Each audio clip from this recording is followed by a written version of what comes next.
আপনার জীবন আপনি চিন্তা করে দেখেন, আপনি আজকে মৃত্যুবরণ করেছেন, আপনাকে কবর রাখা হলো, সবাই আপনাকে কবরে রেখে চলে আসলো, এত ছেলে সন্তানের জন্য তো কিছু করলেন, ভাই বন্ধুর সাথে আড্ডা দিলেন, স্ত্রীর সাথে সারা জীবন কাটালেন, সবাই এক এক করে আপনাকে কবরে রেখে চলে আসলো, আপনি অন্ধকার কবরে কেউ নাই, সেদিন আপনার বন্ধু বান্ধব কেউ থাকবে না, সেদিন আপনার আপন বলে কেউ থাকবে না, সেদিনই কথা যদি আপনি একবার চিন্তা করেন।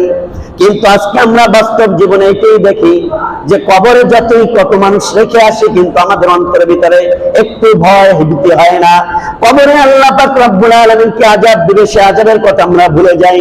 আল্লাহ রাসূল সাল্লাল্লাহু আলাইহি ওয়াসাল্লাম বললেন, সেই দিন তোমার কেউ থাকবে না, আপন বলতে কেউ থাকবে না।